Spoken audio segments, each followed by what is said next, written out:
Hey there, friends.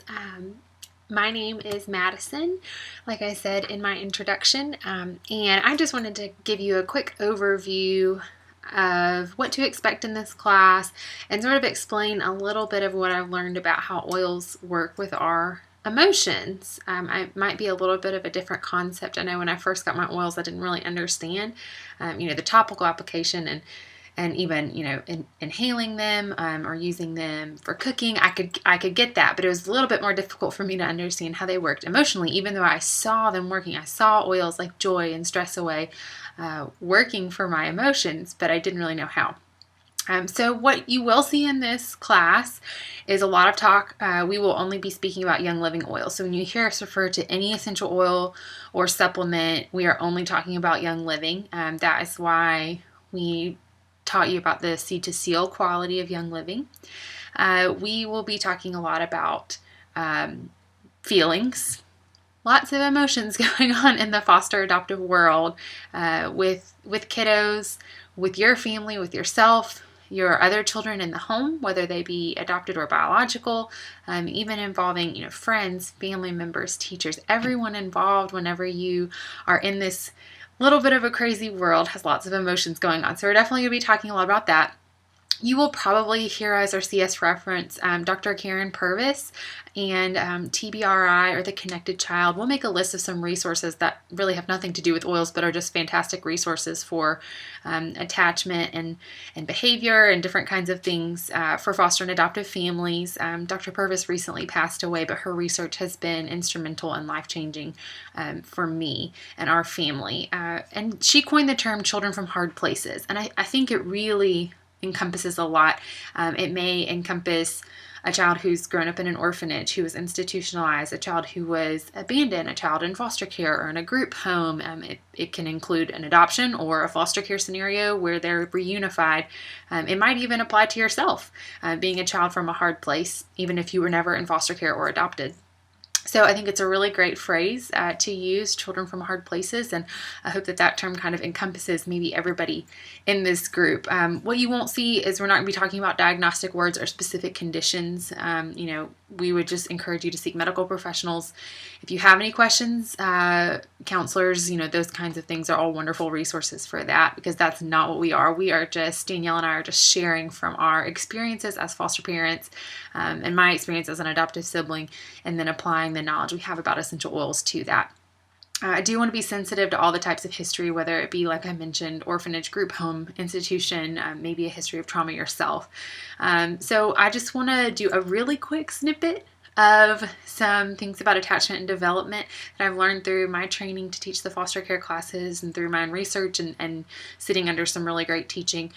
So we all know that there's foundations of development. Kiddos move from stage to stage as they grow, learning about different, physical development, emotional development, mental, educational, all kinds of development. But when those levels are broken and that foundation is cracked or crumbled or crushed by a traumatic event or a series of traumatic events, then the whole rest of their development can be off kilter. And so we really want to make sure to go back to those foundations, and that is something that Dr. Purvis talks about in Connected Child, that even, a teenager needs to be right here. Maybe that's physically, maybe that's emotionally, but connecting the way that we connect with infants from birth, or even before that. Every child has a history starting at conception, even if they were adopted from birth.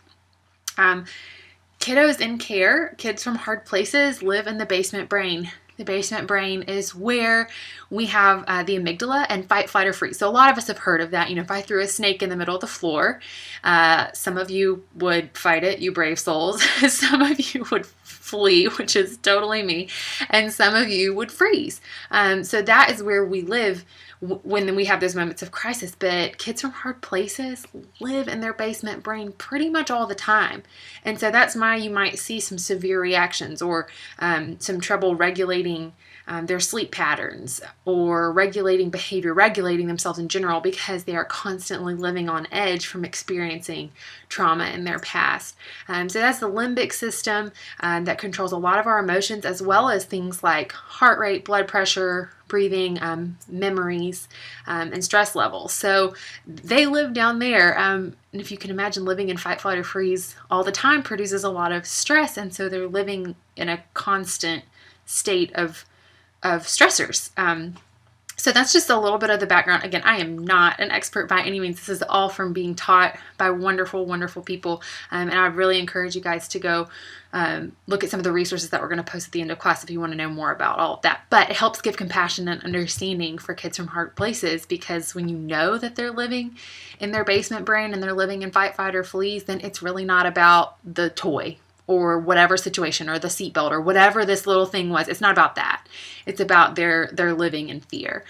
So now I'm going to talk a little bit about essential oils and how they work emotionally. First, there are 3 ways to use essential oils. You can apply it topically. You can take internally some oils based on direction and under careful consideration. And you can also use them in cooking a lot more freely. And then you can also use them aromatically. So it'd be diffusing them, putting on a cotton ball, putting in an air vent, smelling from the bottle, even applying topically and then inhaling a little bit later.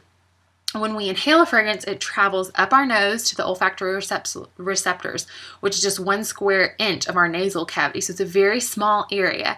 And this sends signals to the olfactory bulbs that perceive the smell, and then they transport that impulse to other parts of the brain.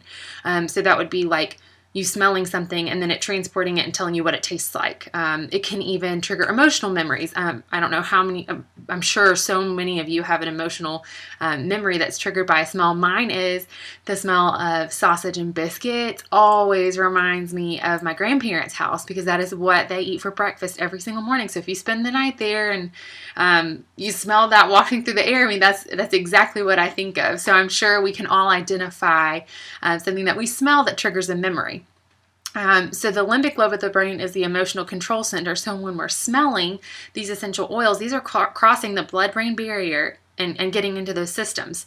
So with smells, it's so interesting. We react first and we think later. All the other senses are routed through the thalamus, which helps, it's like a control board, like a switchboard. It helps pass the impulse on to the conscious thought center so that we can process it. But with smells, we react immediately. So essential oils are wonderful, and they can, through the olfactory stimuli, work with the limbic system and help support it to function properly. So that's kind of how we're going to talk about using essential oils with emotions. I think it's wonderful. I'm really excited. The bottom line is that children from hard places need to know that they are precious and that they are loved and they are worthwhile, that they have purpose. And so if we can transmit these messages to them, and there are so many oils that can help do that, honestly, we can help them learn how to regulate themselves and how to help their bodies function at their very, very best. And for us too, because I've been there where you are not functioning at your best because you're living in with some stressors, and you're living with some imbalanced emotions or maybe lack of sleep or whatever it is from the situation. And so I hear you. I've been there. We're coming out of that season right now, and I know that some of you are in the thick of it. So I pray that this is educational and informational, and my highest hope would be that you see some benefit in these oils helping your family in so many different ways. I want to be clear, this is not a fix-all. I mean, there are so many different components like diet and counseling and different therapies that need to be implemented, as well as our knowledge of what's going on in the basement brain and with kids. But I really want you guys to see these essential oils as a tool to help your family in whatever situation you're in. Hope you guys enjoyed tonight, and we'll keep moving on.